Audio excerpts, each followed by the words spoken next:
ওয়াবুদুল্লাহ ওয়া লা তুশরিকু বিহি শাইআ। পৃথিবীর মানুষেরা তোমরা আমি আল্লাহর ইবাদত করবা, আমি আল্লাহর দাসত্ব করবা, আমি আল্লাহর গোলামি করবা। আমি আল্লাহর দাসত্ব গোলামি করতে যাইয়া, আমি আল্লাহর একাত্মবাদ তাওহীদের প্রকাশ করতে যাইয়া, পরিচয় দিতে যাইয়া পৃথিবীর কোনো কিছুর সাথেই আমি আল্লাহকে শরীক করবা না। যদি আমি আল্লাহর সাথে কাউকে শরীক করো, তোমার জীবনের সব আমল শেষ হয়ে যাবে। তুমি মুসলমানের কাতারে থাকবা না, তুমি মুশরিক হইয়া বেঈমান হইয়া যাইবা। জীবনে যত আমলই করো না কেন আল্লাহর দরবারে কবুল হবে না। কথাটা ঠিক কিনা? এই জন্য আল্লাহ তাআলা তার ইবাদতের সাথে সংশ্লিষ্ট যাতে শিরকের কোনো গন্ধ মাত্র না থাকে, এখানে শিরক থেকে মুক্ত থাকার জন্য আল্লাহ তাআলা তার বান্দা বান্দীদেরকে ঘোষণা করেছেন। সুবহানাল্লাহ বলেন। তাফসীরের ব্যাখ্যার মধ্যে এসেছে, মুফাসসিরিনে কেরাম একটা ঘটনা এখানে এনেছেন।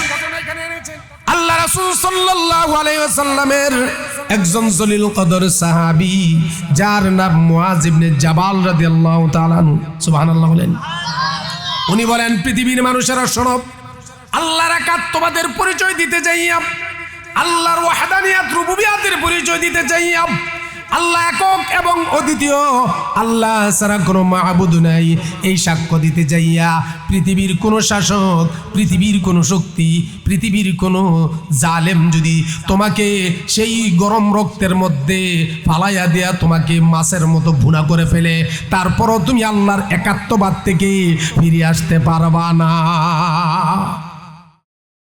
আল্লাহ তাআলা যে সুন্দর পরিসরে জান্নাতের বাগানে আপনাকে আমাকে এই কোরআন সুন্নাহর মজলিসে আসার বসার সুযোগ করে দিয়েছেন, তাতে আমরা খুশি না বেজার? আওয়াজ দিয়ে বলতে হবে, খুশি না বেজার? তাকদীর কি মুআমালা হয়, আর তাকদীরু লা ইয়ারুদ্দু, ভাগ্যের লিখন যায় না খণ্ডন। আল্লাহ সবাইকে সব কাজের জন্য কবুল করেন না। কথাটা ঠিক কিনা?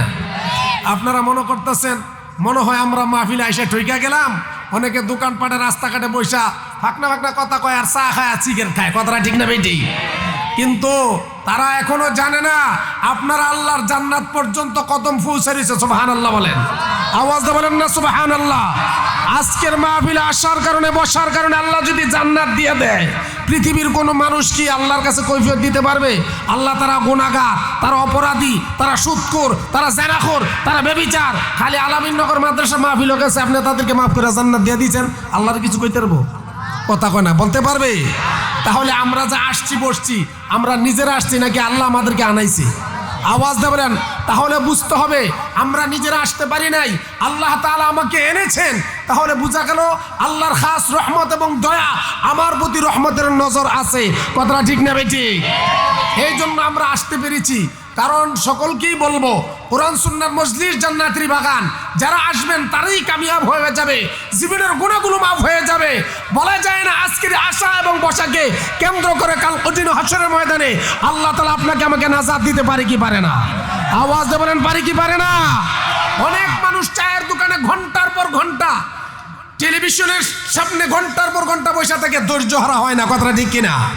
ফুটবল খেলায়, ক্রিকেট খেলায়, নাটকের মঞ্চে, গান বাজনা, বিভিন্ন সেমিনারে, বিভিন্ন বিচারালয়ে, বিভিন্ন পার্টিতে ঘন্টার পর ঘন্টা সময় নষ্ট হয়, কিন্তু তারা বিরক্ত হয় না। কোরআন সুন্নাহর মজলিসে আসলে এবং মসজিদে গেলে খালি হাতের টাইম দেখায় ইমাম সাহেবরে। কথাটা ঠিক না বেটি? হুজুর টাইমে আছে, নামাজ পড়ান, নামাজ পড়ান, যেমন হুজুরে গরিব টাইম জানেন আর কি। কথাটা ঠিক কিনা? তাহলে কি বোঝা গেল?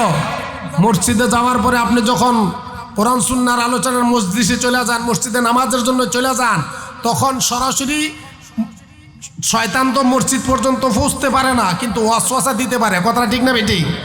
অন্তরের মধ্যে ওয়াসওয়াসা দিয়ে আপনারা খালি খোঁচায় তাড়াতাড়ি বাইরে বেরোতে। কারণ মসজিদে যতক্ষণ থাকবে ততক্ষণ গুনাহগুলো মাফ, সিনা সাফ হয়ে আপনার ওই খালি জায়গার মধ্যে আল্লাহ সওয়াব দিয়ে ভরপুর করে দেয়। বলেন না সুবহানাল্লাহ?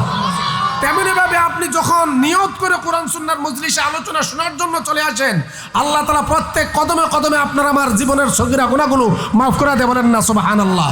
যতক্ষণ বৈশা থাকবেন, আলোচনা শুনবেন, সুবহানাল্লাহ, আলহামদুলিল্লাহ, আল্লাহু আকবার দবনি দিবেন, ততক্ষণ পর্যন্ত আপনার উপরে আল্লাহর রহমতের সাকিনা নাজিল হতে থাকে, সওয়াব আমলনামায় লিখতে থাকে আল্লাহর ফেরেশতারা। বলেন না সুবহানাল্লাহ? তাতে আমরা খুশি হই না বেজার হই? এই জন্য আজকের এই মাহফিল বলা যায় না কার জন্য জীবনের শেষ মাহফিল হয়ে যায়। আমি লম্বা টাইম নেব না, আমি আপনাদের সামনে 6666টি আয়াত কোরআনের মধ্যে আছে। কথাটা ঠিক না ভাই? ঠিক। 30 পারা 114টি সূরা, তন্মধ্য থেকে একটা আয়াতের অংশ বিশেষ আমি তেলাওয়াত করেছি। সূরাতুন নিসার 36 নম্বর আয়াত। কোন সূরা? আওয়াজ দিয়ে বলেন কোন সূরা? সূরাতুন নিসার 36 নম্বর আয়াত আমি আপনাদের সামনে তেলাওয়াত করেছি। যে আয়াতের মধ্যে আল্লাহ তাআলা 8টা বিষয়ের উপর আলোচনা করেছেন। বলেন না সুবহানাল্লাহ। আয়াত কয়টা? আওয়াজ দিয়ে বলেন। আয়াত হচ্ছে একটা, বিষয় হচ্ছে 8টা, তারও অধিক। আলহামদুলিল্লাহ বলেন। কারণ আল্লাহ তাআলার কোরআন এমন একটা বিজ্ঞান, এমন একটা সংবিধান, এক একটা আয়াতের মাধ্যমে আল্লাহ পাক রব্বুল আলামিন পৃথিবীর সকল আশ্চর্যতম সৃষ্টির রহস্য রেখে দিয়েছেন। বলেন না সুবহানাল্লাহ। আল্লাহ যে মহান, আল্লাহ তাআলা যে রব মালিক, আল্লাহ তাআলা যেমন বড়, তার বাণী, তার কথাও তেমন বড়। কথাটা ঠিক কিনা? এই কোরআন যখন নাজিল করবেন তখন আল্লাহ তাআলা আরশকে বলছিলেন, চন্দ্র সূর্যকে বলেছিলেন, পৃথিবীকে বলেছিলেন, আকাশকে বলেছিলেন। তারা সকলেই আল্লাহর কাছে প্রার্থনা করেছিল, আল্লাহ আপনি যত বড় মহান, আপনার ভাষা তত বড় মহান, আপনি আল্লাহর ভাষাকে সহ্য করা, ক্ষমতার এই সম্মান ইজ্জত দেওয়া, আমি আসমানের, আমি আকাশের, আমি জমিনের, আমি চন্দ্র সূর্যর গ্রহ নক্ষত্র সেই ক্ষমতা নাই। আমাদের উপরে কোরআন নাজিল করে আমাদেরকে ধ্বংস করে দিয়েন না। বলেন না সুবহানাল্লাহ। আল্লাহ পাক রব্বুল আলামিন বললেন, যখনই নাকি আসমান জমিন চন্দ্র সূর্য গ্রহ নক্ষত্র সৃষ্টি জগতের সকল কিছু আমি আল্লাহর কোরআনকে গ্রহণ করতে স্বীকৃতি জানাইলো, আল্লাহ পাক রব্বুল আলামিন বলেন, ইন্না আরাদনাল আমানাতা আলাস সামাওয়াতি ওয়াল আরদি ওয়াল জিবাল। জোরে বলেন সুবহানাল্লাহ। فأبين أن يحملنها وأشفقن منها وحملها الإنسان। আল্লাহ পাক রব্বুল আলামিন বলেন, পৃথিবীর মানুষেরা তোমরা শোনো, আমি যখন ইন্না আরাদনাল আমানাতা আলাস সামাওয়াতি ওয়াল আরদ, কোরআন নামক এই আমানত, এই কোরআন, এই আমানত আমি যখন আকাশের উপরে নাজিল করার জন্য বলেছিলাম, আমি যখন জমিনের উপরে নাজিল করার জন্য বলেছিলাম, তারা ডাক দিয়া বলল, আল্লাহ আপনি বড় যত মহান, আপনার ভাষাও তত মহান, আপনার ভাষা আমরা সহ্য করতে পারবো না, রক্ষা করতে পারবো না গো আল্লাহ, আমাদের উপর কোরআন নাজিল করে আপনি আমাদেরকে ধ্বংস করে দিয়েন না। বলেন না সুবহানাল্লাহ। আল্লাহ পাক রব্বুল আলামিন বললেন, ওয়াহামালাহাল ইনসান, সর্বশেষ আমি আল্লাহ তাআলা আমার প্রিয় হাবিব মুহাম্মদ সাল্লাল্লাহু আলাইহি সাল্লামের উপরে, মানুষের উপরে কোরআন নাজিল করে আমি আল্লাহ তাআলা এই কোরআনের বরকতে মানুষের সম্মান আমি আল্লাহ বাড়িয়ে দিলাম। বলেন না সুবহানাল্লাহ। সেই কোরআন আমাদের পড়া দরকার আছে না নাই? আওয়াজ দিয়ে বলতে হবে, আমাদের শিক্ষা দরকার আছে না নাই? আমাদের সন্তানেরা শিখার দরকার আছে না নাই? আমাদের ভাই ব্রাদার, মা বোনেরা, আমাদের ছেলেরা, আমাদের মেয়েরা, এই কোরআন আমাদের পড়া দরকার আছে না নাই? যে কোরআন নাজিল হয়েছে পবিত্র মাহে রমজানে, মাহে রমজান আমাদের সামনে আসতেছে। কথাটা ঠিক কিনা? অথচ দেখা যায় আমরা মুসলমান, আমরা আল্লাহর বান্দা, নবীজির উম্মত, আমরা কোরআন পড়তে পারি না, কোরআনের অক্ষর জানি না, কোরআনের শব্দ জানি না, কোরআন শুদ্ধ করে পড়তে পারি না। ও আল্লাহর বান্দারা, রাসূলের উম্মতরা শোনো রে, আলামিন নগর এলাকার মাইকের আওয়াজ যতটুকু পর্যন্ত যায়, তোমরা সবাই আল্লাহর বান্দা, রাসূলের উম্মত, কিন্তু জানো না নামাজ পড়ার সময় কোরআন লাগে কি লাগে না? কথা কয় না, সবাই আওয়াজ দিয়ে বলতে হবে। মহিলা পুরুষ যারা আছে, নামাজ পড়ার সময় কোরআন লাগে কি লাগে না? এখন কোরআন শরীফ পড়তে হইলে শুদ্ধ লাগবে নাকি অশুদ্ধ লাগবে?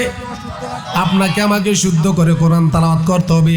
বাবারা, বন্ধুরা, ভাইরা আমার, আপনি যখন আপনার বয়স যখন শেষের দিকে চলে যায়, আপনার যখন একটা সন্তান জন্ম নেয়, বাবা মা চিন্তা করে আমার সন্তানদের ভবিষ্যৎ আমাদেরকে করে দেওয়া দরকার।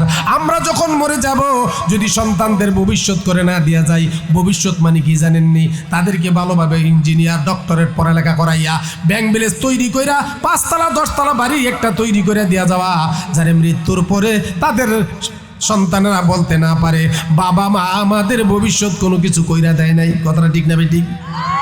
ও বাবারা, বন্ধুরা, ভাইরা আমার, তুমি কি এখনো জানো না তুমি তোমার ছেলের ভবিষ্যৎ করো? তুমি বর্তমান দুনিয়ার টাকা পয়সা, অর্থ সম্পদ, বাড়ি গাড়ি, ব্যাংক ব্যালেন্স দিয়া না না না, তোমার ভবিষ্যৎ হবে আখিরাত।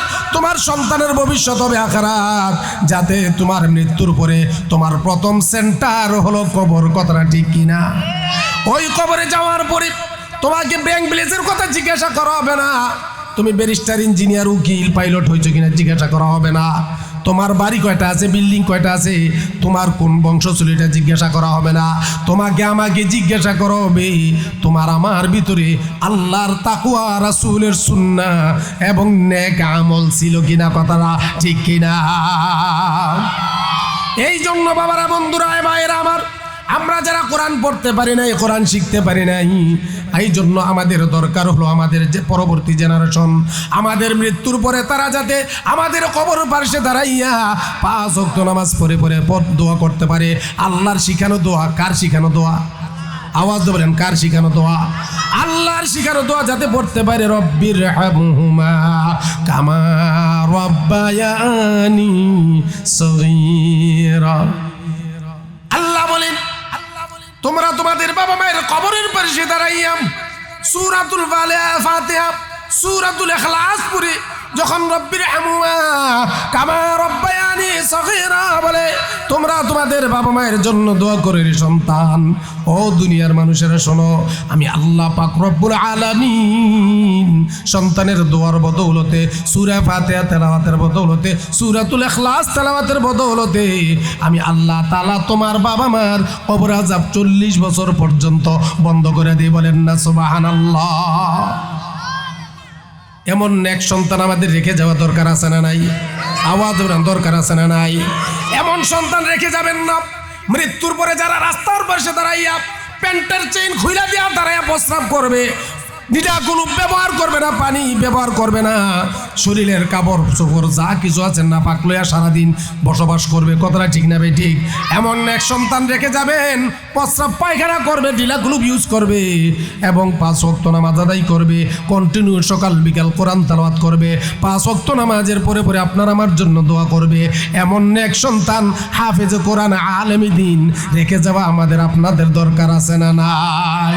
এই জন্য আল আমিন নগর নুরানিয়া ইন্টারন্যাশনাল মাদ্রাসা, এই যে আব্দুল মতিন সাহেবের হুজুরের বাড়িতে ওনার কলিজার টুকরার সন্তান, সারা বাংলাদেশে আলোড়ন সৃষ্টিকারী বক্তা হযরত মাওলানা আবু বকর সিদ্দিক আস-সুদাইসি, উনি একজন ভালো হাফেজ আলেম এবং একজন যোগ্যতা সম্পন্ন ব্যক্তিত্ব। সারা বাংলাদেশে প্রোগ্রাম করে আমাদের সাথে বিভিন্ন জায়গায়, আলহামদুলিল্লাহ বলেন, যোগ্য বাবার যোগ্য সন্তান হিসেবে গড়ে উঠেছে। আপনি আপনার সন্তানকে যেভাবে গড়ে উঠাবেন আপনার সন্তান ওইভাবেই গড়ে উঠবে। কথাটা ঠিক না ভাই? ঠিক। এই জন্য বাবারা, বন্ধুরা, ভাইয়েরা আমার, যেই কথাটা আমি আপনাদের সামনে তুলে ধরার চেষ্টা করেছিলাম, আল্লাহ পাক রব্বুল আলামিন আমার রাসূলের উপরে কোরআন নাজিল করে সারা পৃথিবীর মানুষদেরকে সম্মান দিয়েছেন। বলেন না সুবহানাল্লাহ? এই কোরআনকে যারা পড়বে, ধরবে, সম্মান করবে, ইজ্জত করবে, আল্লাহ তাআলা বলে দিয়েছেন কোরআনের সাথে মিশার কারণে আমি আল্লাহ তাআলা কোরআনের সম্মানের সাথে ওই ব্যক্তিকেও আমি সম্মান বাড়িয়ে দেব। আমি অন্যদিকে যাব না, যেহেতু আমি আপনাদের সামনে যেই আয়াতটা তেলাওয়াত করেছি এই আয়াতটার উপরে কিছু আলোচনা করি আমি আপনাদের কাছ থেকে বিদায় নেব। আল্লাহ পাক রব্বুল আলামিন 6666 আয়াত নাজিল করেছেন আমার রাসূলের উপরে, 30 পারা 114টি সূরা। তার মধ্য থেকে সূরাতুন নিসা 36 নম্বর আয়াতের অংশ বিশেষ আমি আপনাদের সামনে তেলাওয়াত করেছি। আল্লাহ পাক রব্বুল আলামিন আয়াতের শুরুতেই পৃথিবীর মানুষদেরকে সম্বোধন করে বললেন ওয়াবুদুল্লাহ। সুবহানাল্লাহ বলেন। আল্লাহ বললেন ওয়াবুদুল্লাহ ওয়ালা তুশরিকু বিহি শাইআ। তোমরা আমি আল্লাহর ইবাদত করো। কার ইবাদত? আওয়াজ দিয়ে বলেন। আল্লাহর নাম নিতে কোনো সমস্যা আছে নাকি? আপনারা মনে করেন না আপনারা এখানে বসে আপনাদের সম্মান ইজ্জত চলে গেছেন না? আপনাদের সম্মান ইজ্জতের বিষয় নিয়ে আল্লাহর ফেরেশতারা আল্লাহর সাথে আলোচনা করতেছে। সুবহানাল্লাহ বলেন। সম্মান বাড়ছে না কমছে? কথা কোনো বাড়ছে না কমছে? আল্লাহ রহমতের ফেরেশতারা রহমতি ক্যামেরা দিয়ে আপনাদেরকে ছবি উঠে আল্লাহর কাছে নিয়ে গেছে। আল্লাহ কি সরাসরি আপনাদেরকে দেখে কি দেখে না? তারপরও আল্লাহর ফেরেশতারা কেন কুদরতি ক্যামেরা দিয়ে উঠাইছে?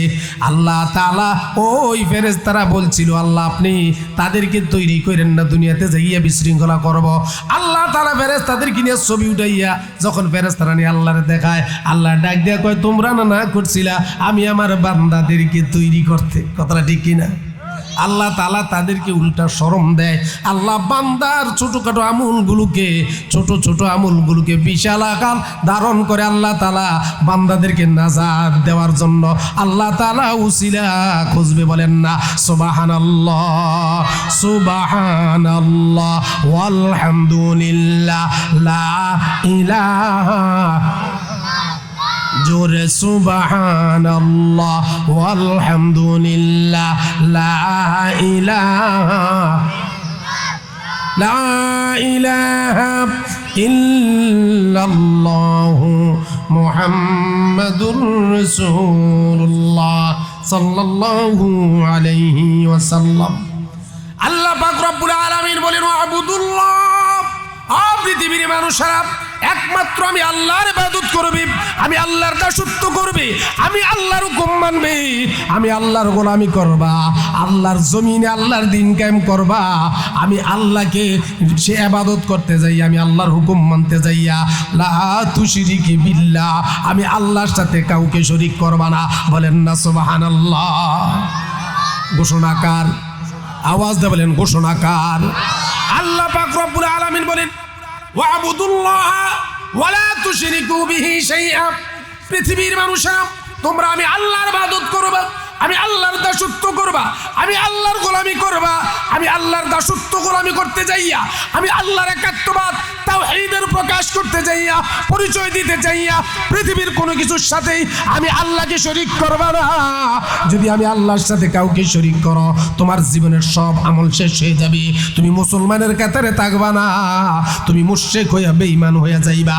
জীবনে যত আমলই করো না কেন আল্লাহর দরবারে কবুল হবে না। কথাটা ঠিক কিনা? এই জন্য আল্লাহ তাআলা তার ইবাদতের সাথে সংশ্লিষ্ট যাতে শিরকের কোনো গন্ধ মাত্র না থাকে, এখানে শিরক থেকে মুক্ত থাকার জন্য আল্লাহ তাআলা তার বান্দা বান্দীদেরকে ঘোষণা করেছেন। সুবহানাল্লাহ বলেন। তাফসীরের ব্যাখ্যার মধ্যে এসেছে, মুফাসসিরিনে কেরাম একটা ঘটনা এখানে এনেছেন। আল্লাহ রাসূল সাল্লাল্লাহু আলাইহি ওয়াসাল্লামের একজন জলিল কদর সাহাবী যার নাম মুআয ইবনে জাবাল রাদিয়াল্লাহু তাআলা আনহু। সুবহানাল্লাহ বলেন। উনি বলেন পৃথিবীর মানুষেরা শোনো, আল্লাহর একাত্মবাদের পরিচয় দিতে যাইয়া, আল্লাহর ওয়াহদানিয়াত রুবুবিয়াতের পরিচয় দিতে যাইয়া, আল্লাহ একক এবং অদ্বিতীয়, আল্লাহ ছাড়া কোনো মাহবুদ নাই এই সাক্ষ্য দিতে যাইয়া পৃথিবীর কোনো শাসক, পৃথিবীর কোনো শক্তি, পৃথিবীর কোনো জালেম যদি তোমাকে সেই গরম রক্তের মধ্যে ফালাইয়া দেয়া তোমাকে মাছের মতো ভুনা করে ফেলে, তারপরও তুমি আল্লাহর একাত্মবাদ থেকে ফিরে আসতে পারবা না। ঘোষণাকার আওয়াজ দিয়ে বলেন ঘোষণাকার। তারপরও তুমি আল্লাহর একাত্মবাদ থেকে ফিরে আসতে পারবে না। তোমাকে যদি পৃথিবীর কোন জালেম করাত দিয়ে দুই খণ্ড করে ফেলে এবং তোমাকে যদি আগুনের মধ্যে পুড়ে ফেলে, তোমার ছাই করে ফেলে, তারপরও তুমি আল্লাহর একাত্মবাদ থেকে ফিরে আসতে পারবে না। কিন্তু দুনিয়ার সাধারণতম কিছু তোমার কষ্ট হতে পারে, দুনিয়ার সাধারণতম কিছু তোমার সময় নষ্ট হতে পারে। সামথিং কষ্ট এবং দুনিয়ার সময় নষ্ট, এটা দুনিয়ার জন্য কিছু সময়। আর এতটুকু বিষয় তুমি বিসর্জন দেওয়ার কারণে আল্লাহ আল্লাহর একাত্মবাদের উপরে প্রতিষ্ঠিত থাকার কারণে আল্লাহ তাআলা তোমাকে ওই শহীদ হওয়ার সাথে সাথে তোমার জন্য সুবিশাল জান্নাত শান্তির জায়গা রেখে দিয়েছেন। বলেন না সুবহানাল্লাহ। তাহলে আমরা বুঝতে হবে, আয়াতের প্রথম অংশের আয়াত থেকে আমরা বুঝেছি আমরা ইবাদত করব কার? আওয়াজ দিয়ে বলতে হবে, ইবাদত করব কার? আমরা ইবাদত করব আল্লাহর। আল্লাহর ইবাদত করতে যাইয়া একাত্মবাদের কাছে, একাত্মবাদের সাথে আমরা কাউকে সংমিশ্রণ করব না। জীবন চলে যাবে, আমার মরণ হতে পারে হবে, আমার একাত্মবাদের জন্য যদি আমার জীবন দিতে হয় দিব, কিন্তু ঈমান আমরা দিতে পারবো না। কথাটা ঠিক কিনা? এই জন্য আল্লাহ পাক রব্বুল আলামিন বলে দিলেন, আমি আল্লাহর ইবাদতের পরে, আমি আল্লাহর সাথে কাউকে শরীক না করার পরে তৃতীয় নম্বর সাবজেক্ট হলো বিল ওয়ালিদাইনি ইহসানা। আয়াতের তৃতীয় নম্বর আল্লাহ বলে দিলেন, আমি আল্লাহ তাআলা তোমাদেরকে সৃষ্টি করেছি, আমি আল্লাহ তাআলা সৃষ্টি করে তোমাদেরকে পৃথিবীতে পাঠানোর জন্য আমি আল্লাহ তাআলা একটা সিস্টেম তৈরি করে দিয়েছি। সেই সিস্টেমটা হলো বাবা মার সংমিশ্রণের কারণে আমি তোমার বাবা মার সংমিশ্রণের মাধ্যমে তোমাদেরকে আমি এক এক করে পৃথিবীতে পাঠাইছি। সুবহানাল্লাহ বলেন। তোমরা যাদের কথায়, যাদের মাধ্যমে তোমরা পৃথিবীতে গিয়েছো, আমি আল্লাহর পরে, আমি আল্লাহর ইবাদতের পরে, আমি আল্লাহর সাথে কাউকে শরীক না করে তারপরে তোমার সর্বপ্রথম যেই কাজটা হবে, ইবাদত করার পরে তুমি তোমার বাবা মায়ের সাথে সুন্দর আচরণ করতে হবে। বলেন না সুবহানাল্লাহ। শুধু তাই নয়, বাবা মায়ের সাথে কখনো বেয়াদবি করা যাবে না, বাবা মায়ের সাথে কখনো খারাপ আচরণ করা যাবে না, বাবা মায়ের সাথে কখনো কটু বাক্যে কথা বলা যাবে না। এটা পৃথিবীর কোনো মানুষের ভাষা নয়, এটা সরাসরি আমার আল্লাহ বলে দিয়েছেন, উফি ওয়ালা তানহারহুমা ওয়া কুল লাহুমা কাওলান কারীমা। তোমার কোনো আচার আচরণের কারণে যেন তোমার বাবা মা উফ শব্দ ব্যবহার না করে। যদি তোমার আচরণের কারণে, ব্যবহারের কারণে উফ শব্দ ব্যবহার করে রে বাবা, তাহলে তোমার জীবনের সকল আমলগুলো বরবাদ হইয়া যাবে। কথাটা ঠিক কিনা? বাবা কত দামি, মা কত দামি তোমরা জানো না। মা 10 দিন 10 মাস 10 দিন তোমাকে আমাকে পেটে ধারণ করেছে। যেই মা তোমাকে আমাকে পেটে ধারণ করার পরে ওই মা রাত্রে ঘুমাইতে পারে নাই, ওই মা রাত্রে ঘুমাইতে পারে নাই, দিনের বেলা সঠিকভাবে হাঁটতে পারে নাই, সঠিকভাবে খাইতে পারে নাই। মা যখন ভাতের প্লেটটা হাতে নিছে, রে ও সন্তান, তুমি মায়ের পেটের ভিতরে তোমার 8 মাস 9 মাস হয়ে গেছে, মা সারাদিন কোনো খায় নাই, তুমি নড়াচড়া করো, মায়ের পেটের ভিতরে ব্যথা, সারাদিন শুয়ে রয়েছে, খাওয়া দাওয়া করতে পারে না রে সন্তান। হঠাৎ করে খিদার তাড়নায় 1 প্লেট ভাত কিছু তরকারি নিচে, হঠাৎ করে লোকমাটা যখন দিবে মুখের ভিতরে, তুমি এমন জোরে 1 লাথি মারছো মায়ের কলিজায়, ওই মার ভাতের লোকমা মুখের ভিতরে দিতে পারে নাই। কথাটা ঠিক কিনা? লন্ডনের 10 জন পৃথিবীর সবচেয়ে বড় বড় ডাক্তার, বিজ্ঞানী, তারা রিসার্চ করেছেন। এক টেবিলের মধ্যে বসিয়া তারা রিসার্চ করেছেন একটা সন্তান তার মায়ের পেটের ভিতরে থাকা অবস্থায় পৃথিবীতে আসার আগ পর্যন্ত 4,500 মার কলিজার ভিতরে আঘাত করে। বলেন না সুবহানাল্লাহ। কয় হাজার বার? 4,500। এখন সে মন্ত্রী হোক, ফিস সাহেব হোক, ইমাম সাহেব হোক, কিন্তু আসছে তো মায়ের পেটের ভিতরে থেকে। কথাটা ঠিক না বেঠিক? প্রত্যেকটা মানুষ যতদিন মায়ের পেটের ভিতরে ছিল 4,500 লাথি মারছে। 4,500 লাথি মারার মধ্যে এর মধ্যে বড় বড় 4টা লাথি আঘাত মেরেছে মায়ের পেটের ভিতরে। সুবহানাল্লাহ বলেন। বিজ্ঞান বড় বড় রিসার্চ কারকেরা বলেন, বড় বড় 4টা আঘাতের মধ্যে অনেক মা এই 4টা আঘাতের কারণে অনেক মা পৃথিবী থেকে বিদায় নিয়ে চলে গেছে। কথাটা ঠিক না বেঠিক? কিন্তু এই সন্তানগুলো যখন পৃথিবীতে আগমন করে, আস্তে আস্তে করে বাবা মা তিল তিল করে তাদেরকে পড়ালেখা করাইয়া সুন্দর করে তাদেরকে বড় করে। কথাটা ঠিক কিনা?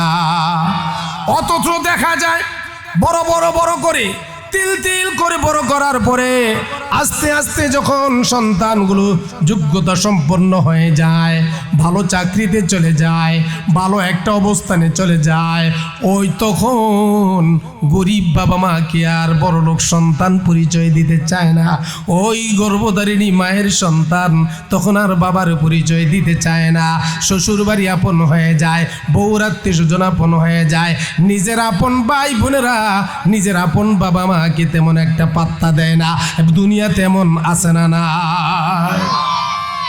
অত্র এলাকার মা বোনেরা, যুবক বন্ধুরা, মুরব্বী বাবারা, এই জন্য বলবো দিনী শিক্ষায় দিয়ে যাবেন, যাতে দিনী শিক্ষার আলেম যখন সন্তানের ভিতরে থাকবে, ওই সন্তান কোনো দিন আপনাকে আমাকে ওই বৃদ্ধাশ্রমে নিয়ে দিবে না।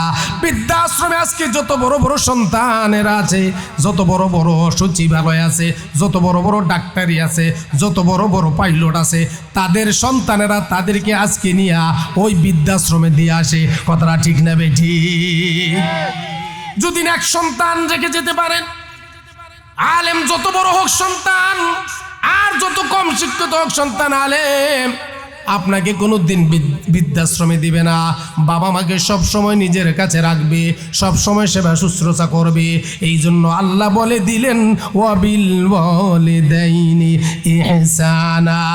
আমি আল্লাহর ইবাদতের পরি তোমরা তোমাদের বাবা মায়ের খেদমত করো, তোমরা তোমাদের বাবা মায়ের সেবা শুশ্রূষা করো, তোমরা তোমাদের বাবা মায়ের সাথে সৎ আচরণ করো, যাতে আমি আল্লাহ পাক রব্বুল আলামিন যদি তোমাদের জন্য তোমাদের বাবা মা আমি আল্লাহর কাছে ভালো দোয়া করে, তাহলে আমি আল্লাহ তাআলা বাবা মা আর দোয়ার বদৌলতে তোমাকে আমি মাফ করে জান্নাত দিয়ে দেবো। বলেন না সুবহানাল্লাহ? তোমার কষ্টের কারণে, তোমার খারাপ আচরণের কারণে তোমার বাবা মা যদি তোমার জন্য বদদোয়া করে, তুমি যত বড় হাজি হও আর গাজী হও, যত বড় দানবীর হও, যত বড় শিল্পপতি হও, কোনো কাজে আসবে না, কাজে আসবে না। বাবা মার দোয়া বদদোয়া যদি তোমার প্রতি চলে যায়, তাহলে বুঝে নিতে হবে তোমার দুনিয়াও শেষ, আখিরাতও শেষ। কথাটা ঠিক কিনা? এই জন্য বাবারা, বন্ধুরা, ভাইয়েরা আমার, আমি আপনাদেরকে বলবো, আমাদের বাবা মা যারা আছে তাদের সাথে আমরা সুন্দর আচরণ করবো ইনশাআল্লাহ। কথাটা ঠিক কিনা? তাদের সেবা শুশ্রূষা করব, তাদেরকে কোনোদিন কষ্ট দিব না। আর যদি আমরা কেউ তাদেরকে কষ্ট দিয়েও থাকি, আমাদের বাবা মা যদি বেঁচে থাকে, তাহলে অবশ্যই অবশ্যই আমরা আজকে যাইয়া বাবা মার কাছে মাফ চাইয়া, ক্ষমা চাইয়া আমরা বাবা মার কাছ থেকে আমরা ক্ষমা নিতে হবে। কথাটা ঠিক কিনা? বাবা মা যদি তোমার জীবিত অবস্থায় তোমাকে ক্ষমা না দেয়, বা তোমার যদি মাফ না দেয়, ও সন্তান তুমি জানিয়ে রাখিও, যত বড়ই হও না কেন, আল্লাহর আদালতে বিচারের কাঠগড়ায় তোমাকে দাঁড়িয়ে যেতে হবে। পৃথিবীর কোনো মানুষ তোমাকে আল্লাহর আদালত থেকে তোমাকে ক্ষমা প্রার্থনা করতে পারবে না।